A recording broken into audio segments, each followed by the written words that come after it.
தண்ணீர் திறந்து விடுவது தொடர்பாக தமிழ்நாடு மற்றும் கர்நாடகா இடையே தொடர் பிரச்சனை நீடித்து வருகிறது. தமிழ்நாட்டிற்கு தண்ணீர் திறக்க கர்நாடகா மறுப்பதுதான் இதற்கு முழு காரணமும். இதனை முடிவுக்கு கொண்டு வரவே உச்சநீதிமன்ற தீர்ப்பின் அடிப்படையில் காவிரி மேலாண்மை ஆணையம் அமைக்கப்பட்டது. காவிரி ஆணையம் போடும் உத்தரவுகளை மதிக்காமல் கர்நாடகா செயல்பட்டு வருகிறது. கடந்த 11ஆம் தேதி கூடிய காவிரி ஒழுங்காற்று குழு ஜூலை 12 முதல் 31ஆம் தேதி வரை தினமும் ஒரு டிஎம்சி தண்ணீரை தமிழகத்திற்கு திறக்க பரிந்துரைத்தது. ஆனால் இதற்கு மறுப்பு தெரிவித்த கர்நாடகா வேண்டுமானால் வினாடிக்கு 8000 கன அடி திறந்து விடப்படும் என்று அறிவித்தது. தண்ணீரை வைத்துக் கொண்டே பஞ்ச பாட்டாட்டு பாடி நீர் திறக்க மறுக்கும் கர்நாடகாவுக்கு தமிழகத்தில் கடும் எதிர்ப்பு எழுந்தது. தமிழகத்தில் உபரி நீரை வெளியேற்றும் வடிகாலாகவே கர்நாடகா பயன்படுத்துவதாக எதிர்க்கட்சிகள் குற்றம் சாட்டின. முதல் மு.க. ஸ்டாலின் தலைமையில் நடந்த அனைத்து கட்சி கூட்டத்தில் கர்நாடகாவுக்கு எதிராக தீர்மானம் நிறைவேற்றப்பட்டது. இந்த பிரச்சனைகள் ஒரு புறம் இருக்க கர்நாடகாவில் கனமழை வெளுத்து வாங்கி வருகிறது. காவிரி நீர் பிடிப்பு பகுதிகளில் அடித்து ஊற்றும் மழையால் கர்நாடகா அணைகள் நிரம்பியுள்ளன. இதனால் காவிரி ஒழுங்காற்று குழு பரிந்துரை செய்த தண்ணீரை விட பல மடங்கு அதிகமாக தமிழகத்திற்கு வந்து கொண்டுள்ளது. கர்நாடகாவின் கிருஷ்ணராஜ சாகர் அணையை பொறுத்தவரை 60,116 கன அடி நீர் வந்து கொண்டிருக்கிறது.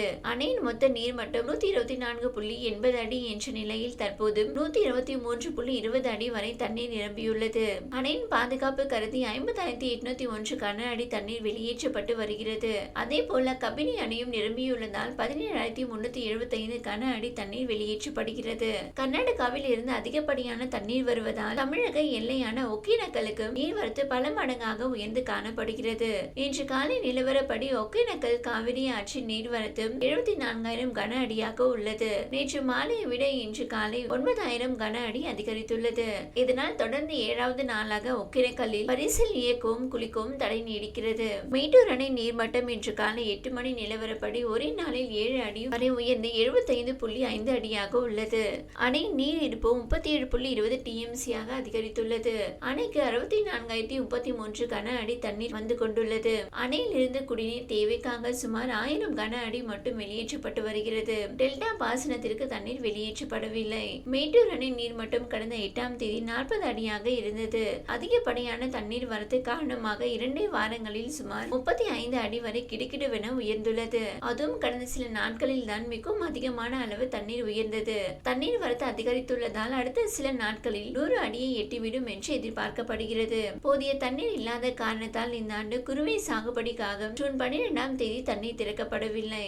ஆனால் தற்போது நல்ல தண்ணீர் வரத்து உள்ளதால் சம்பா சாகுபடிக்காக மேட்டூர் அணையில் இருந்து விரைவில் தண்ணீர் திறக்கப்படலாம் என்று எதிர்பார்க்கப்படுகிறது. இதனால் காவிரி டெல்டா விவசாயிகள் மிகுந்த மகிழ்ச்சியில் உள்ளனர். முன்னதாக நீட் முறைகேடு, காவிரி நீர் பங்கீடு, வெள்ள நிவாரண நிதி, சென்னை மெட்ரோ நிதி உள்ளிட்டவை பற்றி நாடாளுமன்ற கூட்டத்தொடரின் போது விவாதிக்க வேண்டும் என்று அனைத்து கட்சி கூட்டத்தில் திமுக வலியுறுத்தியுள்ளது. மாநிலத்துக்கு வழங்க வேண்டிய ஒன்றிய அரசின் நிதி உள்ளிட்ட விவகாரங்கள் பற்றி விவாதிக்க திமுக கோரிக்கை விடுத்துள்ளது.